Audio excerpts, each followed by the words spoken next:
Okay, so welcome everyone. Welcome again and again. We are in Coaching in Lebanon. Again, Coaches in Love.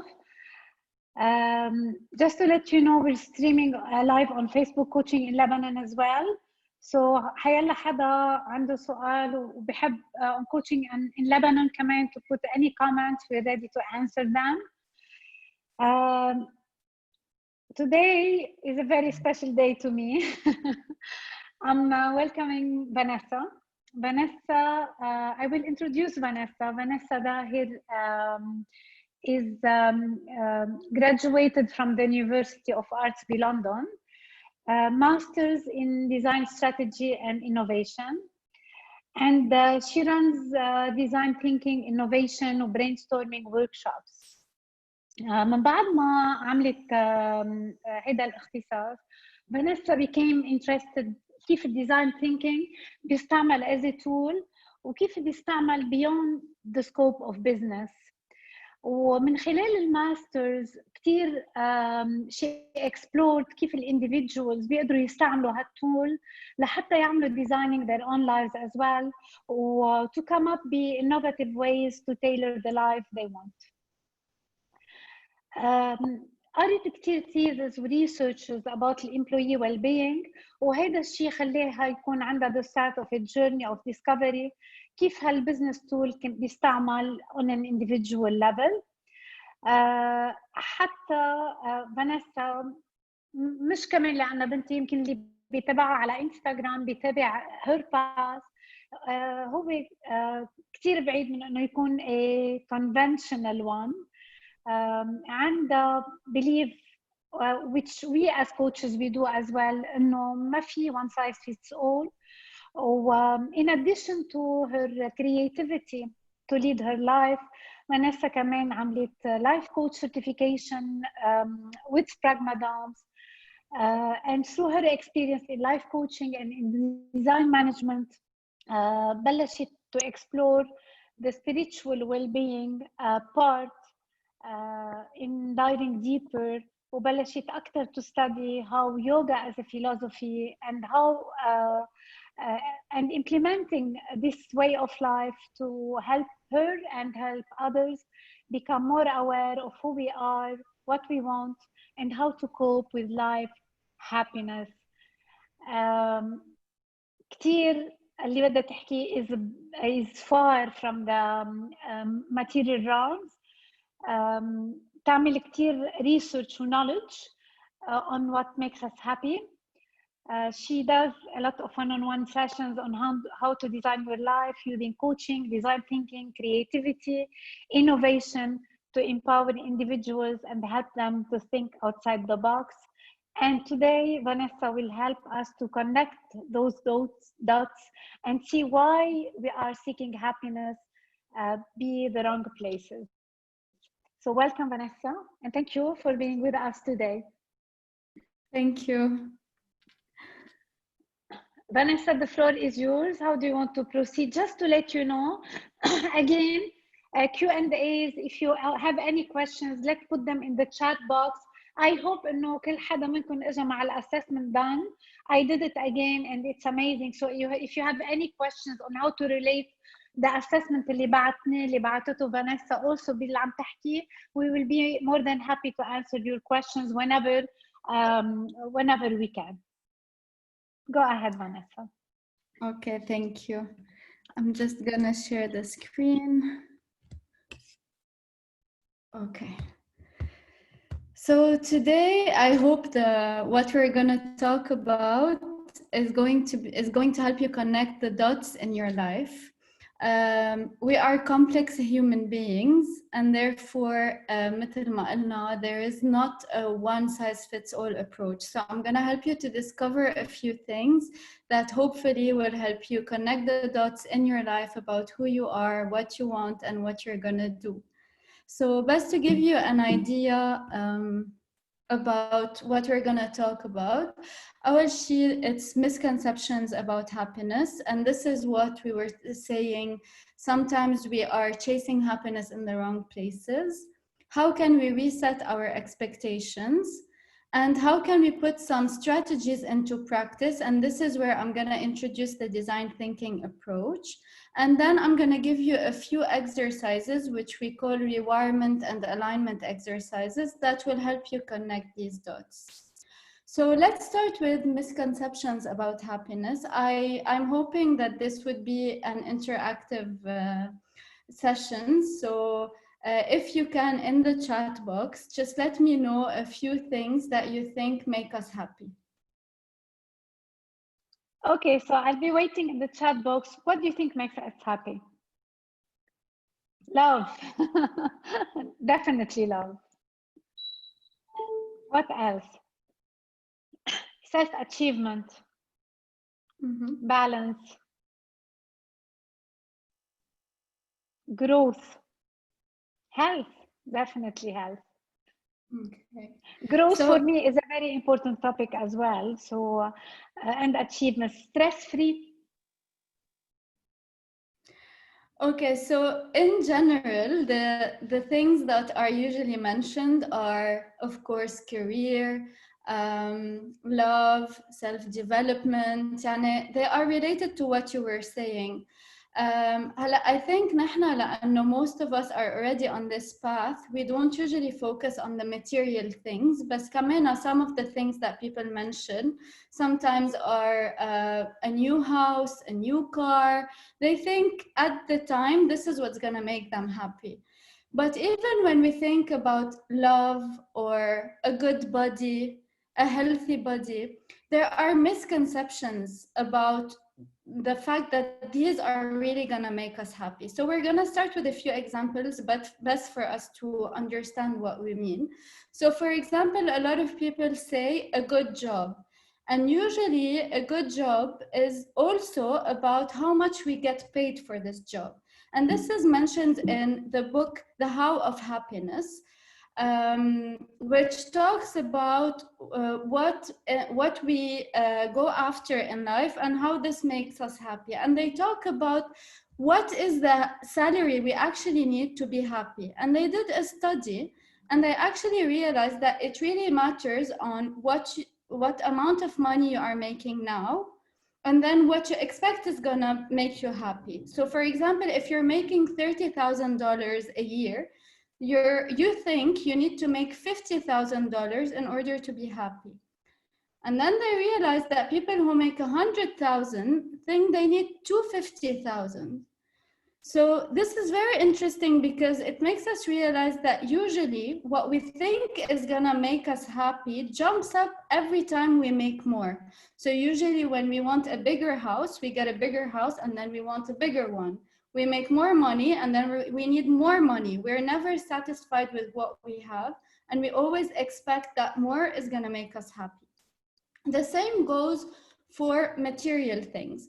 So let's imagine that you got this car today. Obviously, you're gonna be happy. It's your dream car. You're gonna feel so good driving it. But what we don't realize is that we just spent so much money on something that is gonna make us happy for a day, a week, maybe a month. But eventually, this is gonna die off. Eventually, we're gonna get used to the car.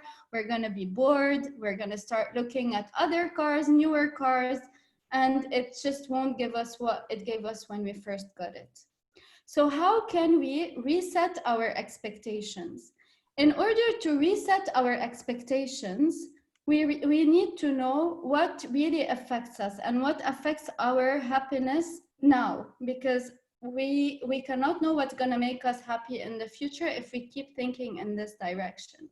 So usually what makes us happy is, this is from the same book, we have 50% genetic set point. So usually we are either a half full or a half empty cup type of people. And this is a study.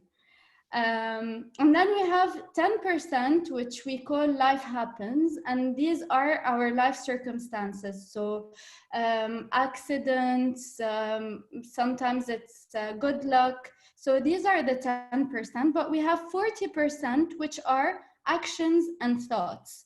And these are in our control.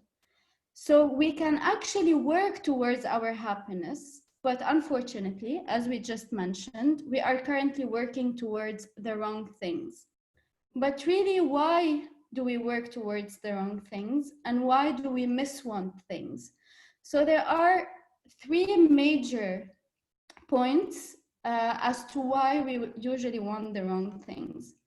So number one is that we have the tendency to overestimate the emotional impact of a future event, both in intensity and duration.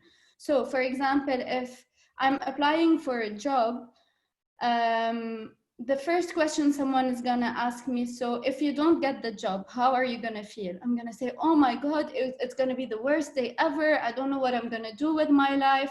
So usually I expect that the intensity is, and this is based on studies, is going to be much worse than what I'm really gonna feel when I don't get that job.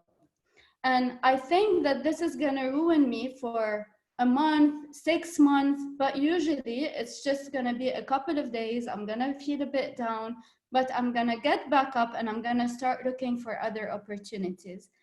And this takes us to the second point, that usually we think about something in isolation. So we don't think about what's happening at the same time. So sometimes we think that, like we always say, I'm gonna be happy once I'm skinny, or once I have this amount of money. But what if something else is happening at the same time and you're not going to be focusing on how you look? So for example, let's say a loss, let's say like you lose someone special. So usually you don't really think about all the other things happening at the same time. And the third thing is that we underestimate our resilience.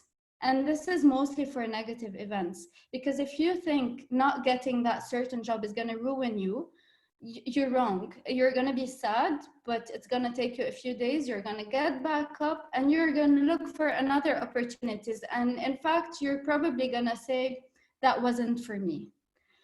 So there's a fourth thing that I think is the most important, and it's a dysfunctional belief. I'm going to tell you what it is, and then I hope we can have a discussion. And I want you to tell me what you think about being the best version of you. So what's being, in your opinion, the best version of you?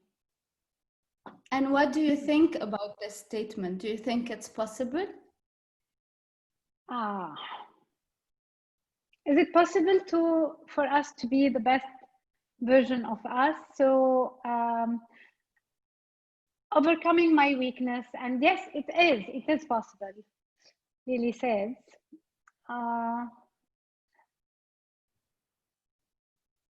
feeling more confident is the best version of Lara. The best version of me is me now, Suzanne. Good one. And in capital letters, me now, absolutely. We need a good coach. So Paloma is saying, being better than the version of yesterday.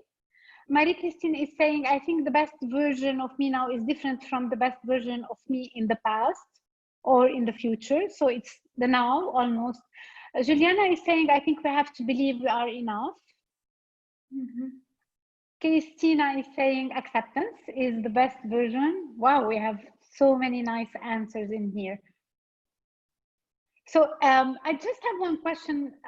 So do you think this is a statement that is possible? It depends on how we see it, how we perceive it, probably.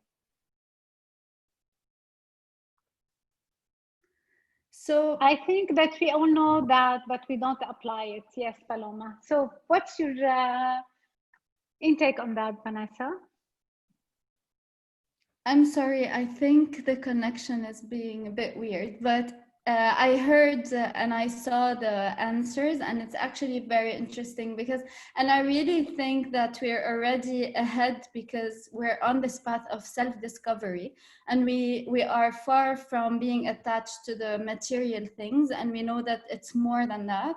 So actually, like usually this is not a belief that we should depend on, because as I think it was Marie-Christine that said, the best version of who I think I am in the future, like what I think the best version is different from what I thought in the past. And this is true, because if you keep chasing this best version of you, you're never going to reach it, because you're always going to be developing, you're always going to be growing, and this version is going to keep changing, so you're never going to feel satisfied. There is no one's going to be perfect. And if, of course, also being coaches, we have this growth mindset, so we're always going to want more. So this best version of you doesn't really exist. There are different paths that one can take, and it depends on which path we choose to take. And then it's gonna keep evolving as we evolve and as we grow. So in order for us to be able to understand who we are and be able to start designing our life, we're gonna introduce design thinking. So design thinking is a tool that is used by businesses. It has been used for a while. It's currently used by the biggest companies like Google, Procter and Gamble. They all use the design thinking process in order to innovate.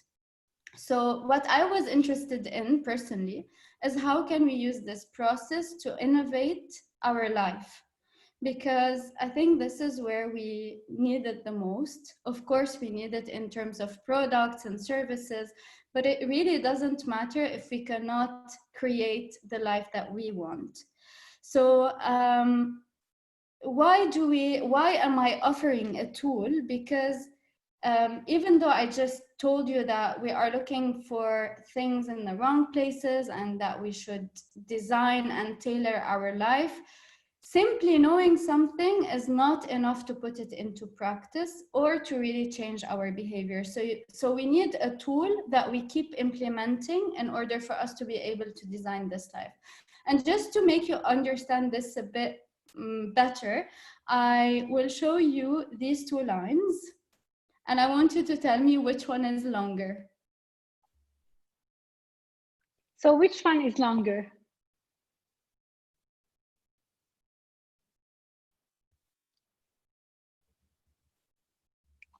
Same. Lily is saying the same. But Lily, to be honest, if just looking Same. at it, which one looks longer? Well, for me, B looks longer, to be honest. B, yes. So of course we do know, and I think we've all seen this before, and we know that A and B are the same length, but simply knowing that will not change how we perceive it. Simply knowing that will not change how our eyes are seeing it, even though we know it and we've seen it more than once, we still are not able to perceive them as the same length. So this is what I mean by simply knowing something is not going to change. How we so we have also, I have to say hello to everyone who is on Facebook.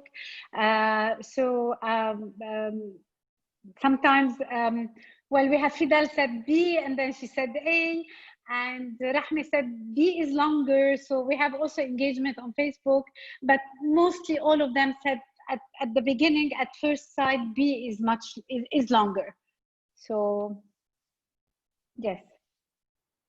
Okay, so to introduce the design thinking process, I know it's gonna look a bit complicated, and it's probably because maybe this is the first time you see it.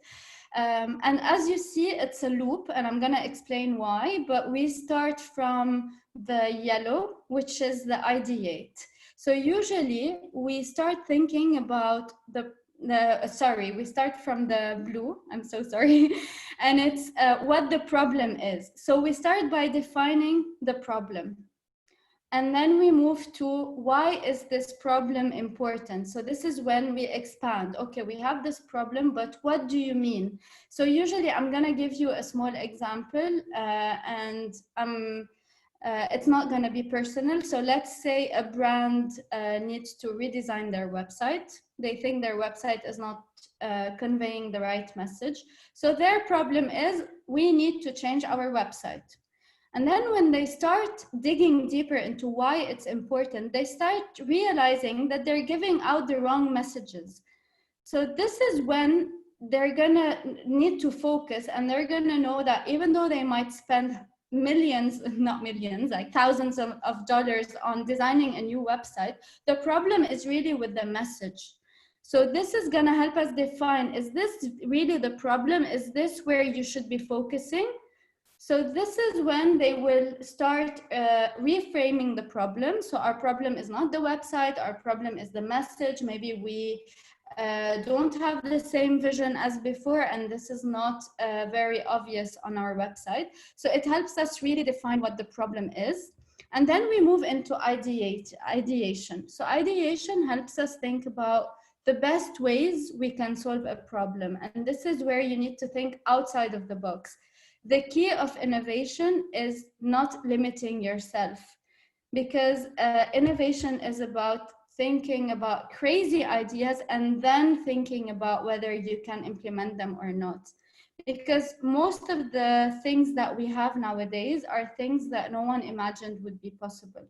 So someone had a crazy idea and then they thought about how they can do it.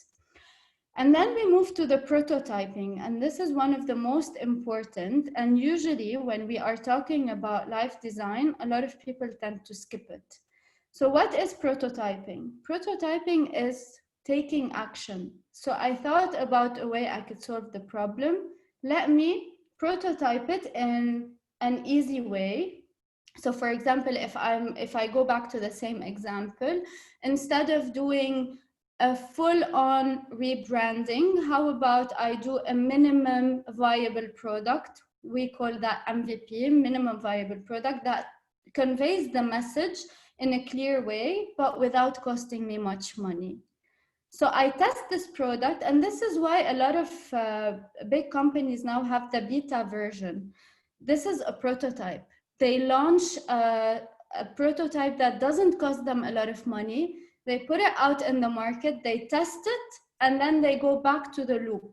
So they find the new problems that are coming up, they ideate ways to solve them, they prototype again, and they test again. And it's a process that they keep doing, because if they were gonna spend money on something, on developing something for 5 years, first of all, it might not be what the customer wants. It might not convey the message clearly. And 5 years from now, things are gonna change. So you might not need the same product. Same goes for your life. If someone asked us 5 years ago where we saw ourselves now, I'm sure no one would have known we'd be in the middle of a crisis. We are stuck at home, we have to work from home. So there's really no point in thinking 5 years from now. It's better to take small decisions, test them, and iterate as we go. So why is this a loop?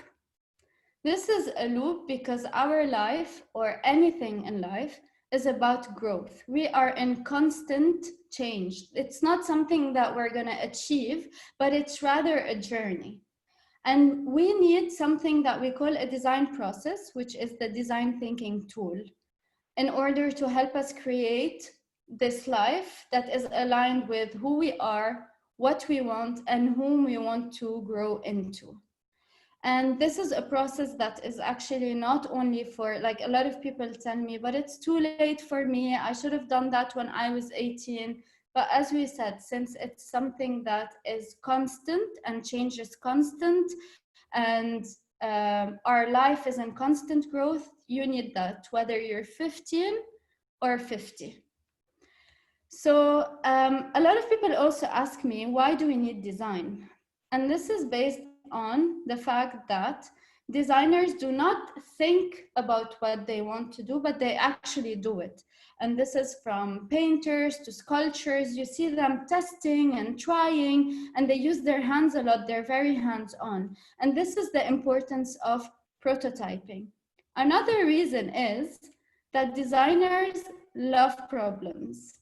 And we go back to the fact that, like, usually we think the best way to be creative is by having a problem and having a limitation. Because if you gave us a white canvas, we wouldn't know what to do. But if you gave us a white canvas with a challenge, then we'd be so happy.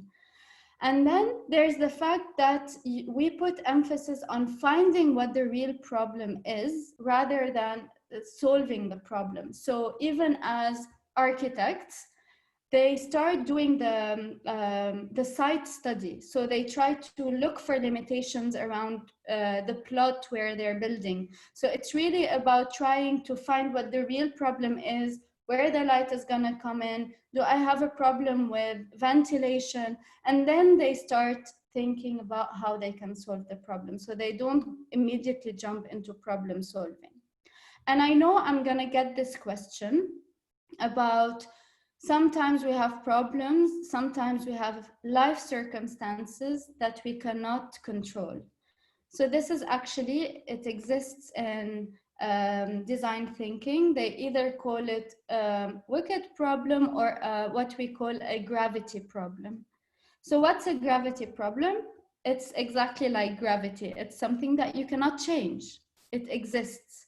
So for example, if you tell me my dream job or my dream life would be moving to Japan, being an artist and living on my own, and then you have a gravity problem, and it's that your parents live here and you need to take care of them, then this is a gravity problem. You cannot change that. So what you have to do is reframe your problem. And this is why we focus on problem finding, because this is something that you cannot change. So you're gonna have to work around it. So this is where we iterate a bit, and then the design process starts with accepting some things that we cannot change, and then having empathy with ourselves, defining or reframing what the real problem is, and then we move to the next steps, which are ideating, prototyping, and testing. So just to give you an example about prototyping, so it's going to be about the example of passion. So a lot of people think they know what their passion is, but in fact, let's say my passion is drawing. If I haven't ever tried drawing, I'm not gonna know that my passion is drawing. And this is why they say, in order to know what your passion is, you need to try a lot of things and test them and see how you feel, and then you're gonna find your passion. Because if you only try one thing and you think that thing is your passion, maybe it's because you haven't tried other things. And in fact, they argue that we all have a lot of passions and not just one passion, but we usually get stuck to one because this is what we've tried.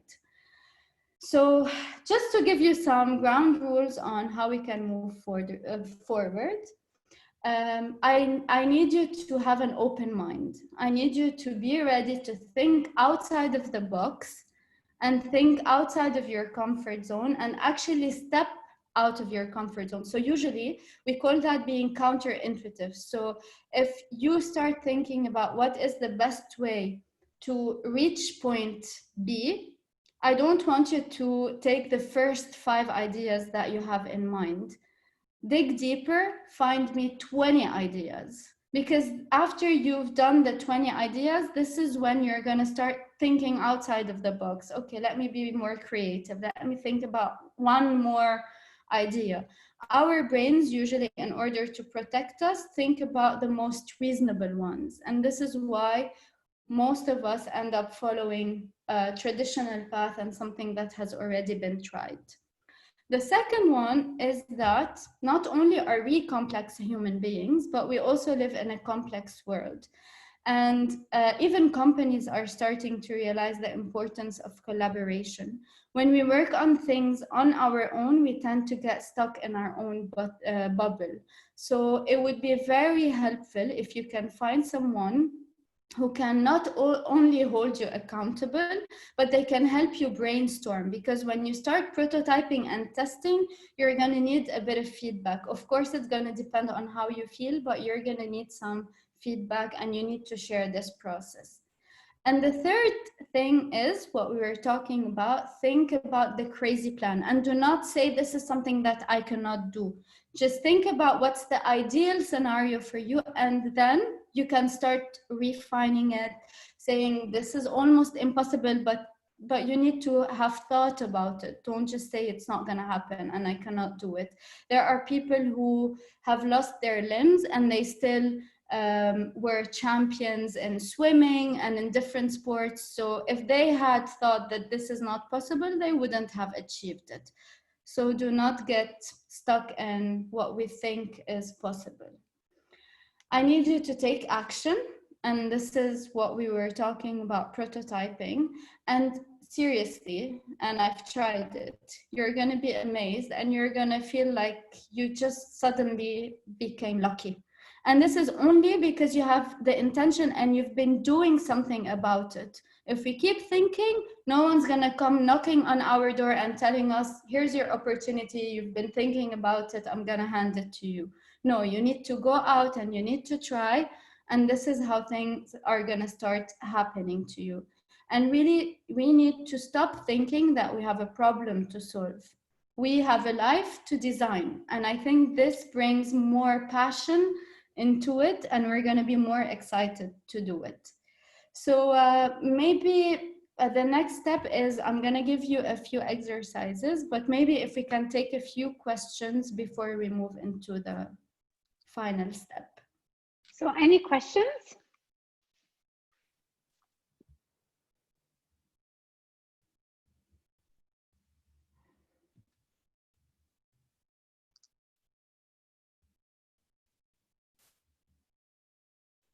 Let's see if we have anything on Facebook.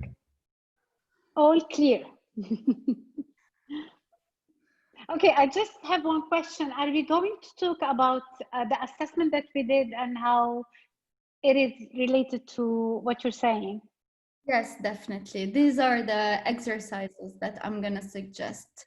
Okay, perfect. Apparently we have no questions. It's very clear, so you can move. Do we have any questions on Facebook? No, no questions on Facebook. So all clear.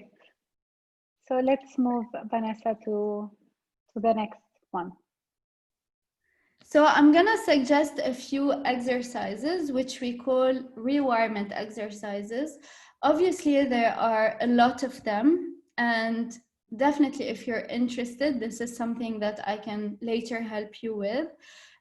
Because as we said, we need to be taking action in order for us to be able to change our behavior. So it's going to be a set of things that we do on a daily basis. You're going to need to follow up on them, but I'm going to suggest a few ones that you can start with. So first, there's this dysfunctional term that we need to have a work-life balance. And to be honest, this is something that touches me personally, because I really do not believe that we need to have a work self and a life self. Why can't the two be aligned? When did we have to separate between working and living instead of just doing something that we're passionate about and being alive when doing it and feeling like this is aligned with who we are? So this is where I'm going to suggest that you actually take a piece of paper and you write your life view. And it's going to be about what is life to you, what matters to you in life, what are your values, how do you define living a good life? And then you're going to take another piece of paper and you're going to write the same things about work. So why do you work? Why do you think work is important? What does money have to do with it? How do you define good work? How do you think you would define being good at your job? And then read the two. And you're going to feel if the two are aligned. are you actually doing something and waking up to work every single day to go to work and doing something that is aligned with who you are, or do you just do this job because you need to make money?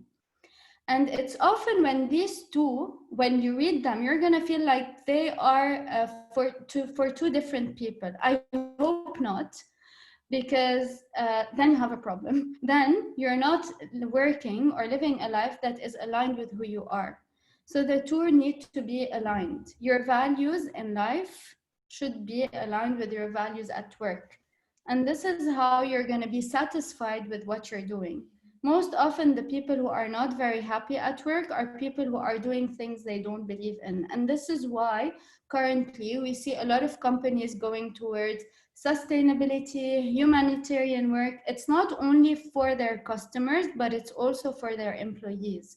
Because employees who feel they are not making a difference doing their job are not going to be satisfied. And a lot of them are going to leave, even though they might be making more money doing this job, but they're going to leave to find something that aligns with them. And luckily, this generation have started to to realize this. And this is why they usually go for things that matter and not for things that make them more money. So the first exercise would be for you to write the two and to see if they're really aligned. And if not, you're gonna try to find a way to make them more aligned. I'm gonna suggest more exercises that are gonna help you do that. So the second one would be what we call the signature strength and finding your flow. So the assessment that was sent to you helped you identify your signature strength, and I hope you've done it. We say that you need to focus on the first 4 strengths that you got on the test. And just I need to mention that usually these change with time, because as we said, we are in constant growth and in constant change. So let's say you got spirituality, love, and I don't know, maybe someone can share what they got. Okay, I will share just some are asking where can we find the assessment. We haven't received it as well because it was on the link on our social media platforms, but we will be now posting it on the chat and also on Facebook comments. So please, Lara, do that just for you to do it at a later stage. It's very interesting. In the meantime, I will share mine, Vanessa, and this is very important because I've done this back in 2017 and I'm doing it today. And this is a great example on how much we change because ironically, I had the first one 3 years back, it was creativity, and now I feel I'm lacking a lot of creativity. So this is something that was really surprising to me. So my first one, Vanessa, was love of learning, obviously. Not surprised. Not at all. So my greatest strength was the love of learning.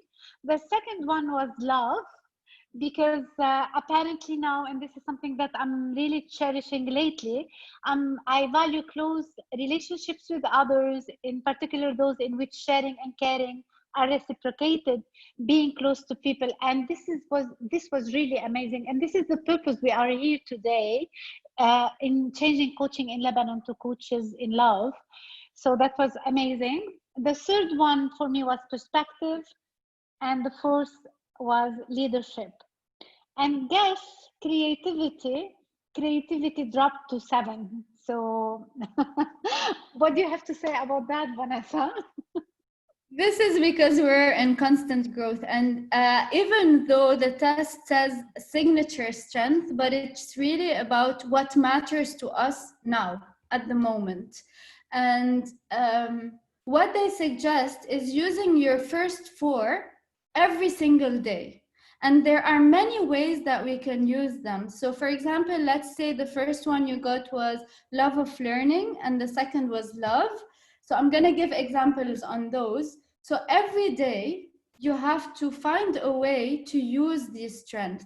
So for example, Every day you need to research something new. Every day you need to read a chapter from a book. Every day you need to show someone that you love them, show someone that you appreciate them, show love in any way. It might be showing love to someone in your family, it might be to a stranger, just smiling for a stranger. And when you start implementing these signature strength every single day, the first four, you're gonna feel happiness from the inside, because these are the things that really matter to you, and you're showing them, you're expressing them. But this is not enough, because obviously we cannot work, like we cannot make money doing these only. You'd be lucky if you can do that. But the second one would be finding your flow. So what I suggest doing is always keeping like a small notebook with you. I'm sure we've all experienced times where we were doing something and we seriously, like literally lost track of time. We forgot to eat, we forgot what time it is, we didn't think about anything else. We were just focused and doing that one thing. And this is what we call flow. So you keep this notebook with you and you try to document every time that you find yourself in your flow. Because these are what are the characteristics of a flow. It's not only doing something that you love, but this actually has a certain degree of challenge, because if this thing wasn't that challenging, you wouldn't have felt in your flow. And this balance between doing something that you love, but it's at the right degree of challenge, so it's not too hard for you not to be able to do it, and at the same time it's not too easy for you to lose interest easily. This balance is going to help you find what you can do that is aligned with who you are and you still enjoy doing it. And usually it's the people who do these things for work, they are the people who are successful and satisfied at the same time. So if you start every day documenting where you find yourself in the flow and doing things that are aligned with your signature strength already, you're gonna feel your happiness increasing. And the third exercise is what we call the Life Odyssey Plan. So it's something like that. You divide your paper into 5 columns, and these 5 columns represent 5 years from now. So although we don't over-plan, we don't get stuck to one plan, we really have to have a vision, because if we didn't have an end goal, we're also gonna feel lost all the time. And here I have to mention the book by Nassim Taleb, which is called Anti-Fragile. And he says that we shouldn't be rigid, so we shouldn't be attached to one plan, but we shouldn't be fragile either. It's not like one thing is gonna take us off our path. We need to be anti-fragile, so we need to be able not to break, but be able to adapt, just like we did now with everything that's happening with COVID-19. I hope no one broke. I think we all broke at one point, but we were able to adapt. And this is what we call anti-fragile. Well, if most of our participants are from Lebanon, I suspect we're all broke as well, regardless of COVID-19. Anyway. I mean like breaking down, not broke in terms of money. But anyway, so what you do is you try to be as creative as possible, and you come up with a 5-year plan. And you say, on year 1, I'm gonna do this. I'm gonna take this course because in 5 years from now, I wanna travel to Australia and teach in university. So what do I need? I need to take this course. This is what I'm gonna do in year 1. In year 2, I'm gonna start applying for to immigrate to Australia, for example. So you start writing all of these things that you wanna do every year, and you include also personal things, because we all have travel plans. Hopefully we'll be able to travel soon. And you include everything that matters to you for 5 years. And then you have these small like crowns at the bottom. So you think about what resources you have in order to be able to achieve this. You think about how much you like it, how much you're happy with this plan, how much confidence you have that you would be able to achieve this, and how much you think this is coherent with who you are and where you are now. So you do this 3 times. Why 3 times? Because we go back to first being counterintuitive, because I'm sure the first time you do it, it's going to be something very conventional, very usual. And second, it's because there is no best version of you. There are different paths that you can take. You try to explore as many paths, and then you have to look at the bottom and see which one you have the resources for, you are confident about, you like, and is coherent with your work view and your life view. So these are some exercises that you can start doing.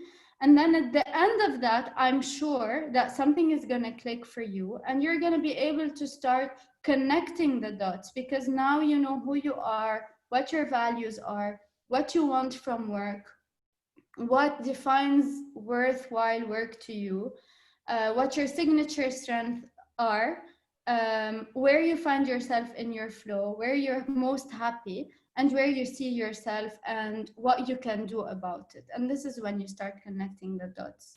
And of course, if there's anything that I can help with, I'd be more than happy to answer any of your questions, whether it's now or later. And that's it. Thank you. Thank you. Thank you, Vanessa. We'll open to questions. Paloma is saying thank you for this great session. I have a question for you, and please, if you have any questions, feel free to put them on the chat box. So how often do we have to review our assessment? So how often do we change? Usually I do it every year, just to be sure and just to check if something has changed. All right, thank you. So thank you, very interesting, very informative. How can we rerun the sessions? We have them. You can always go to Coaching in Lebanon website, and then the Coaching in Lebanon Facebook page. You can watch the videos, and we're uploading them also on YouTube for Coaching in Lebanon as well. Of course, you can get in touch with us or with Vanessa if you need anything, if you need to do the test and then ask a few questions. We will be more than happy to answer you. Juliana, would like to discuss any of the exercises, because I know it might be a bit confusing, especially when you start writing your work view and your life view and how you can align them. I would be more than happy to talk about it too. Thank you, Vanessa. So we're having very informative yet simple. Bravo! We're so happy to have you, Rahma, with us now. You moved from Facebook to here. This is really interesting. Thank you. You're very helpful. Great topic. Very interesting session. We miss you too, Rahma. We hope to see you much more. Marie Christine, very interesting session. Thank you. I hope you all benefited from this. I personally did. It's a good opportunity for me to connect with you on that level, Vanessa. Thank you so much. I really advise you to go and do that session. Actually, Vanessa always uses disruptive sessions, and she disrupted our work balance life coaching conversations. So there is no work-life balance according to Vanessa, and I see, yes, she's right, because we are life, we are work, so there is no balance in that. I think this is something that we should consider through coaching. Yes, and I know a lot of you are gonna have a bit of resistance now, so just take the step, take the action, and try to do something about it, because you're gonna start seeing shifts. But if you don't try, you will never know. Of course. So thank you so much, everyone. I hope that after this session you'll take you'll take the first step, as Rahma is saying. And I hope that we will be all chasing happiness at the right place, because yes, I see that we think we are happy, yet every time, most of the times, we're not. And honestly, we tend to feel victimized because of um, outside circumstances, yet we don't work from the inside. And I see this is a very good opportunity for us to sit with ourselves, align ourselves with our values, and hopefully, if we feel happy from the inside, we will be able to connect the dots. Thank you I so think much, especially Vanessa. after COVID-19, we realized that we were chasing happiness in the wrong places, because we suddenly lost everything. We couldn't travel, we couldn't connect with the people that we love, and a lot of people have lost their jobs. We couldn't even go out anymore. So I think this is when we realized that we really need to find happiness on the inside. Mm-hmm. Yes, and I see it honestly, me as a coach, and I see it a good opportunity because most of us are in reset mode right now, and it's very important to to restart our vision and review our path. So we have a question, Vanessa. Why is it so difficult to sit with ourselves sometimes? I think it's mostly related to the fact that we are very powerful and very creative individuals. We have so much potential, but we have at the same time so many restrictions from the cultures that we're in, from the norms, and we usually are scared of being with ourselves, because sometimes we are scared that what we want and what we know we can achieve is scary to achieve, and we think like we don't have the right to think about this thing, like especially for me, because as we already mentioned, I chose an unconventional path. I used to have doubts a lot, and I used to think sometimes like, who do I think I am to be able to come up with something different? And usually this stops me from thinking, and I'll be like, whatever, I'll just follow the traditional path. This is what I'm meant to do. I studied architecture. I should wake up every day, go to an architectural job. So we're usually very scared of our potential, and we're scared of thinking differently. And we're scared of exploring what we really want. And unfortunately, we have been taught to think that usually our passions and what we love are different from what is going to make us money. So we are worried about thinking about all of this, and we tend to stick to what we already know, I think. I don't know. So, wow, Vanessa, what a powerful answer we have from Rahma. I agree with you. We have another question, Vanessa. You suggested 3 exercises to do. Do you advise to do them all 3, or we can pick one to start with?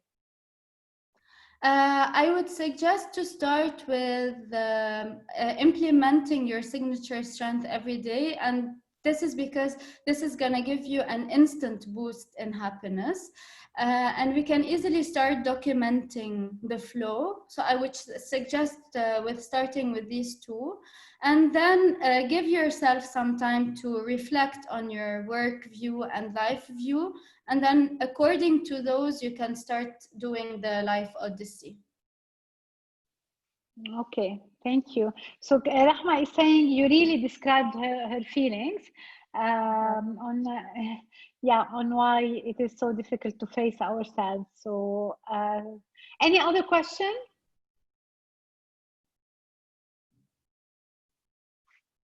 Let's check.